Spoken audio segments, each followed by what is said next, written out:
ओम शांति।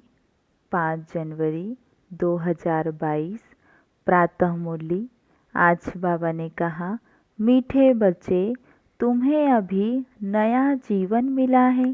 पुराना जीवन बदल गया है, क्योंकि तुम अब ईश्वरी संतान बने हो। तुम्हारी प्रीत एक बाप से है। प्रश्न है, ब्राह्मण जो देवता बनने वाले हैं, उनकी मुख्य निशानी क्या होगी? उत्तर है, वह ब्रह्मा की मुख वंशावली। ब्राह्मण सभी एक मत वाले होंगे, उनमें कभी मतभेद नहीं हो सकता, आपस में फूट नहीं पड़ सकती। लौकिक में जो ब्राह्मण कहलाते, उनमें तो अनेक मतें होती है। कोई अपने को पुष्करनी कहलाते, कोई पार सिद्ध, सार सिद्ध। तुम ब्राह्मण एक बाप की मत से देवता बनते हो। देवताओं में भी कभी फूट नहीं पड़ती। गीत बजा है। गीत है, जिस दिन से मिले हम तुम। ओम शांति। जब जीव आत्माएं और परमात्मा अथवा बच्चे और बाप मिलते हैं, तो नई प्रीत हो जाती है, क्योंकि और संग प्रीत टूट जाती है। जैसे कन्या की पहले तो पियर घर से प्रीत होती है, सगाई होने से नई प्रीत जुटती है। उनके लिए सारा ससुराल घर नया होता है। नई दुनिया की नई प्रीत जुटती है, तो सारे नए परिवार से प्रीत जुट जाती है। अब गायन भी है, आत्माएं परमात्मा अलग रहे बहुकाल। सुंदर मेला रच दिया जब सतगुरु मिला दलाल। यह सुंदर मेला है नया, यह घर नया है, यह संबंध भी नया है। तुम जानते हो, हम हैं ब्रह्मा कुमार और ब्रह्मा कुमारियाँ। शूद्र कुमार और कुमारियाँ अब नहीं हैं। ब्रह्मा और ब्रह्मा कुमार कुमारियों का आपस में कितना लव है, क्योंकि यह हो गए ईश्वरीय संतान। ईश्वर तो है निराकार, उनके साथ लव तो साकार में चाहिए ना। निराकार को कैसे लव करेंगे? आत्मा शरीर से अलग हो तो लव नहीं होता। आत्मा और परमात्मा जब साकार में मिले तब लव हो। निराकार रूप में भल गाते रहते हैं, तुम माता पिता हम बालक तेरे, तुम्हारी कृपा से सुख घनेरे। तुम आओ तो तुम्हारी कृपा से हमको सुख घनेरे मिले। पतित पावन आओ, गाते हैं ना, बरोबर भारत महान था तो अथाह सुख था, उसका नाम ही था सुखधाम। यह है दुखधाम, और जहाँ आत्माएं रहती हैं वह है शांति धाम। वहाँ तो आत्माएं पवित्र ही रहती हैं, अपवित्र कोई आत्मा रह नहीं सकती। तुमको अब बाप मिला है तो नया जीवन मिला है। पुराना जीवन बदल अब नया जीवन बना रहे हैं। अपने बाप से बेहद सुख का वर्षा ले रहे हैं। सुख घनेरे भारत में ही होते हैं, स्वर्ग में, और शांति घनेरी होती है निर्वाण धाम में, जहाँ तुम्हारा और हमारा घर है। तो समझाना चाहिए, हम आत्माएं शांति धाम की रहने वाली है। बाप भी वहाँ का रहने वाला है। वह हमारे मुआफिक जन्म मरण के चक्र में नहीं आते है। वह भी आत्मा, परंतु परम आत्मा है, परम धाम में रहने वाले हैं। हम आत्माएं भी परम धाम में रहने वाले परम पिता परमात्मा के बच्चे हैं। घर तो सबका वही है, घर भी सबको याद है। कोई मरता है तो कहते हैं फलाना पार निर्वाण गया। वह है वाणी से परे स्थान, सूर्य चांद की जहाँ गम नहीं। हम वहाँ के रहवासी हैं। अब बाबा को याद करते रहते हैं। जब बाप आते हैं तो नई बातें फिर से सुनाते हैं। मनुष्य इस ड्रामा को जान जाए तो बोले, हम जो कदम उठाते हैं सेकंड बाई सेकंड नया है। बेहद का ड्रामा फिरता रहता है। तो बाप आकर नई बातें सुनाते हैं। तुम बच्चों को त्रिकालदर्शी त्रिनेत्री बना रहा हूँ। बाप ब्रह्मांड का मालिक है तो त्रिलोकी का भी मालिक है ना, क्योंकि तीनों ही लोकों की नॉलेज देते हैं। तुम त्रिलोकी के मालिक नहीं बनते हो, तुम विश्व के मालिक महाराजा महारानी बनते हो। त्रिलोकी अर्थात तीनों लोकों को जाना जाता है। मालिक तो एक लोक स्वर्ग का बनते हैं। तो यह है नई नई बातें। बाबा के बच्चे बनते ही हैं वर्षा लेने के लिए। कोई को भी यह समझाना बड़ा सहज है। पूछो भगवान से तुम्हारा क्या संबंध है? भगवान तो है स्वर्ग का रचयिता, मात पिता है। भगवान को कभी नरक अथवा दुग्धाम का रचयिता नहीं कहेंगे। परमपिता परमात्मा ब्रह्मा द्वारा स्वर्ग की स्थापना करते हैं। जरूर नई दुनिया स्वर्ग ही रचेंगे। परमात्मा ब्रह्मा द्वारा पहले ब्राह्मण धर्म रचते हैं, उनको राजयोग सिखलाते हैं, जो फिर ब्राह्मण से देवता बनते हैं।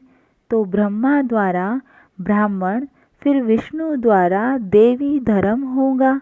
इस समय तुम ब्राह्मण बनकर फिर क्षत्रिय भी बनते हो, विष्णु धर्म में जाते हो, अभी ईश्वरीय धर्म अथवा ब्राह्मण धर्म में आए हो, फिर भविष्य देवी धर्म में जाएंगे। ब्राह्मण धर्म भी चाहिए ना। प्रजापिता ब्रह्मा द्वारा मुख वंशावली ब्राह्मण रचे, वह ठहरे बच्चे। सन्यासी भी मुख से रचते हैं, परंतु वह बच्चे नहीं रचते, वह फॉलोवर्स रचते हैं। उनको वंश नहीं कहा जाता। मुख से कहते हैं तुम हमारे फॉलोवर्स हो, वंश को तो वर्षा मिले, यह तो तुम बच्चे जानते हो। दिन प्रतिदिन ब्रह्मा मुख वंशावली की वृद्धि होती जाएगी, बीके बहुत होते जाएंगे। जितने देवताएं बनने होंगे उतने ब्राह्मण जरूर बनेंगे। परमपिता परमात्मा ब्रह्मा द्वारा मनुष्यों को ब्राह्मण सो देवता बनाते हैं, तो जरूर स्वर्ग के मालिक होंगे। उनके लिए ही गायन है, मनुष्य से देवता किए करत न लागी वार। तो यह बाबा आकर नई नई बातें सुनाते हैं। नई दुनिया के लिए नई बातें होने कारण शास्त्रों में कहाँ भी यह बातें नहीं है, इसीलिए मनुष्य मूंझते हैं। तुम्हारी यह है ईश्वरीय संप्रदाय, परंतु जो ईश्वरीय संतान बनकर फिर ईश्वर को फारकती दे देते, वह फिर आसुरी संप्रदाय बन पड़ते। एक बारी मम्मा बाबा कहा, ज्ञान सुना तो उनको वर्षा जरूर मिलेगा। मम्मा बाबा कहते रहते हैं, लिखते भी है, पिताश्री मातेश्वरी। प्रजापिता ब्रह्मा तो मशहूर है ना, शिव बाबा भी नामी ग्रामी है। आत्मा कहती है गॉडफादर। बाप कहते हैं मैं पहले पहले प्रजापिता ब्रह्मा को एडॉप्ट करता हूँ। यह ब्रह्मा की एडॉप्शन सब ब्राह्मण है, तो नई रचना हुई ना, जरूर बहुत होंगे। इतने सब विष से थोड़े पैदा हो सकते। गाया भी जाता है प्रजापिता ब्रह्मा और जगदम्बा। ब्रह्मा भी एक, विष्णु भी एक, लक्ष्मी नारायण भी एक, जगत अम्बा भी एक होती है। इन्हीं के फीचर्स वाला फिर कभी नहीं देखेंगे। हर एक मनुष्य फिर कल्प बाद ही उसी फीचर्स में देखा जा सकता है। यहाँ तो एक ही को बहुत फीचर्स में बना देते हैं। यहाँ बहुतों के नाम राधे कृष्ण हैं, परंतु समझते थोड़े हैं। राधे कृष्ण तो स्वर्ग के फर्स्ट प्रिंस प्रिंसेस का नाम है। हम तो पतित हैं, हम कैसे यह नाम रख सकते हैं? तो शिव बाबा यह नई नई बातें सुनाते हैं। नई दुनिया के लिए यह नई बातें नया ज्ञान है। बाप कहते हैं हमने ही कल्प पहले भी इन बातें सुनाई थी, ये नई बातें थी। अब फिर सुना रहे हैं, तुम अभी सुन रहे हो। तुम देवी देवता बन जाएंगे तो फिर यह ज्ञान खलास हो जाएगा। इतनी ऊंची चढ़ाई है, यह भी गाया हुआ है। आश्चर्यवत अपने बाप के बनंती सुनंती, औरों को सुनावंती, फिर भी अहो माया भागंती हो जाते हैं। फिर किसको यह कह भी नहीं सकते कि बीके के पास चलो। यह भी ड्रामा में नूंद है। Nothing new. बहुत आते और जाते रहेंगे। भट्टी में बैठे हुए भी माया से हार कर भागंती हो गए। स्वर्ग में तो आएंगे, जैसा पुरुषार्थ किया है वैसा पद पाएंगे। अपने लिए व अपने संबंधी आदि के लिए कोई पूछे तो बता सकते हैं, खुद भी समझ सकते हैं कि इस हालात में क्या पद होगा। बाप बैठ समझाते हैं। दिल्ली में सब धर्मों की कॉन्फ्रेंस होती है। अब कॉन्फ्रेंस करते हैं कि सृष्टि पर शांति कैसे स्थापन हो, या आपस में मिलकर एक कैसे हो जाए। एक तो हो न सके। रिलीजियस हेड की कॉन्फ्रेंस है, परंतु उनको तो पता नहीं कि धर्म नंबरवार कैसे हैं। पहला नंबर धर्म कौन सा है। रिलीजियस हेड्स माना जिसने धर्म स्थापन किया वह हेड्स आए। जैसे चीफ मिनिस्टर की कॉन्फ्रेंस होती है तो उसमें कलेक्टर व जज आदि नहीं आ सकते। गवर्नर्स की आपस में कॉन्फ्रेंस होंगी तो गवर्नर्स ही आएंगे। हाँ करके गवर्नर्स अपने प्राइवेट सेक्रेटरी आदि को साथ में ले आए। विचार करना चाहिए यह सब धर्म नंबरवार कैसे स्थापन होते हैं। सबसे बड़ा धर्म कौन सा है। आदि सनातन तो देवी देवता धर्म ही था। उस धर्म का हेड कहाँ। वह धर्म किसने स्थापन किया। कृष्ण को तो अभी है नहीं, नहीं तो फिर कृष्ण को मानने वाले चाहिए। वह है वल्लभाचारी, तो जरूर हमारा देवी देवता धर्म था। वह फिर हिंदू धर्म कह देते हैं, परंतु हिंदू धर्म तो है नहीं। देवता धर्म का भी अभी कोई है नहीं। तो धर्मों के हेड्स आने चाहिए, साथ में भल सेक्रेटरी आदि को भी ले आए। मुख्य धर्म तो है ही चार, उनके हेड्स चाहिए। देवी देवता का हेड कौन। गाते तो है God of knowledge Saraswati Prajapita Brahma, तो जरूर यही बड़े होंगे। वह भी समझेंगे ब्रह्मा से ब्राह्मण धर्म हुआ, परंतु यह नहीं जानते कि यह ब्राह्मणों को कैसे पढ़ाकर देवता बनाते हैं। वह ब्राह्मण लोग भी कहते हैं हम ब्रह्मा की संतान हैं, परंतु कैसे पैदा हुए यह नहीं जानते। फिर ब्राह्मणों में भी कोई पुष्करनी, कोई सार सिद्ध, कोई कैसे हैं। यहाँ तो ब्रह्मा के बच्चे ब्राह्मण ही ब्राह्मण हैं, और कोई फूट इनमें पड़ती नहीं है। दूसरे ब्राह्मणों में फूट पड़ती है, इसमें नहीं पड़ती। न कभी देवताओं में फूट पड़ती है। सूर्यवंशी सब सूर्यवंशी, मतभेद की बात नहीं। फूट में कितना नुकसान हो जाता है।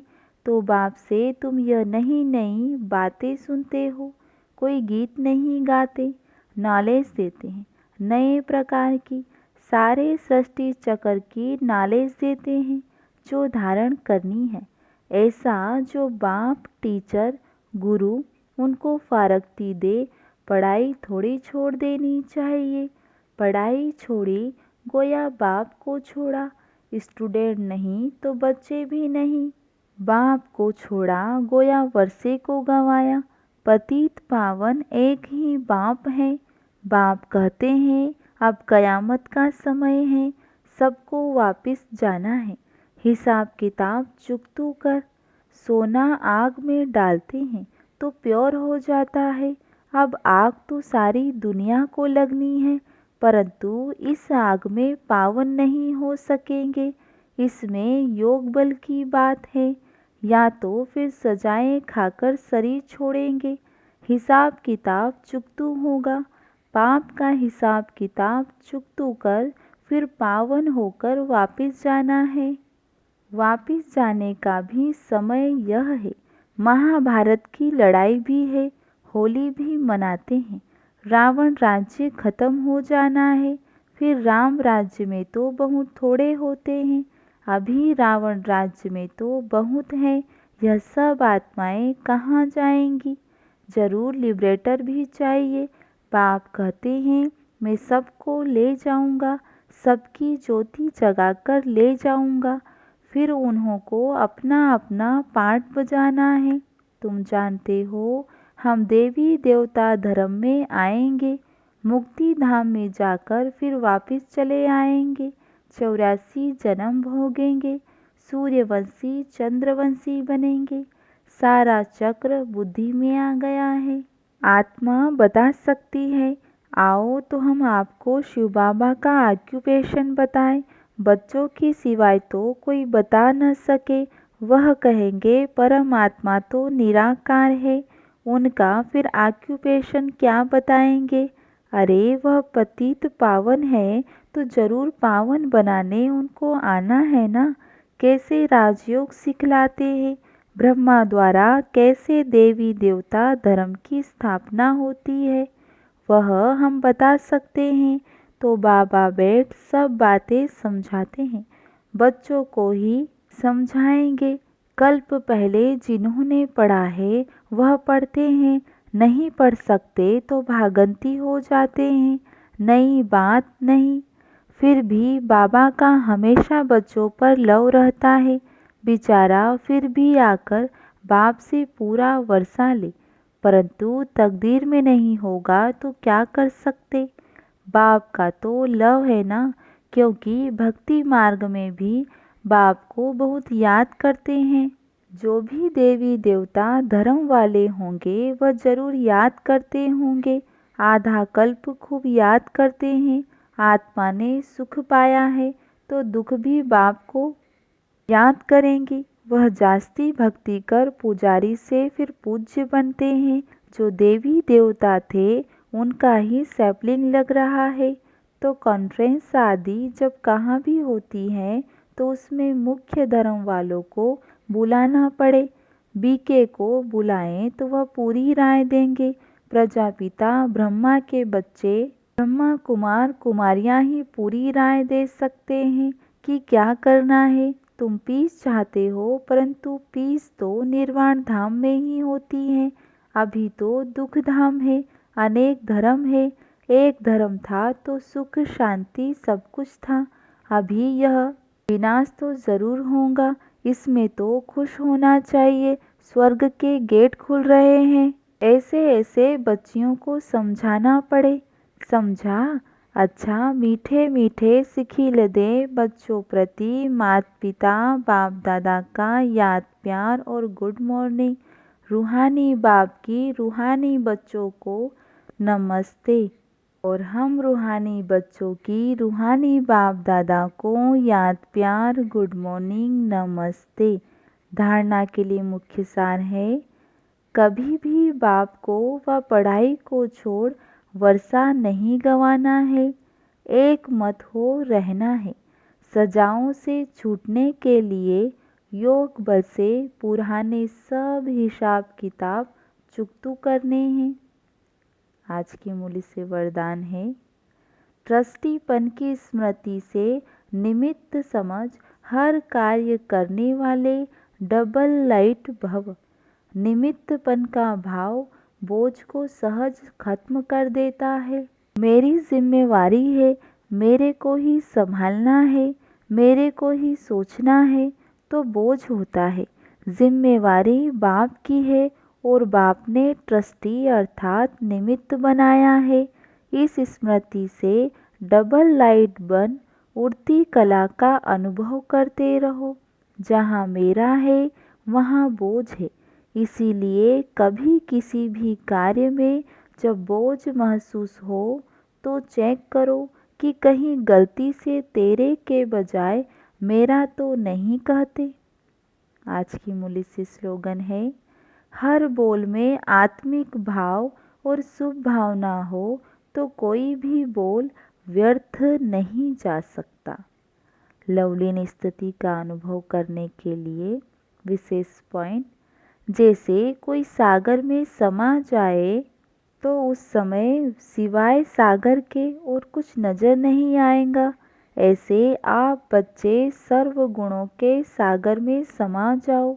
बाप में नहीं समाना है, लेकिन बाप की याद में स्नेह के सागर में समा जाना है। अच्छा, ओम शांति।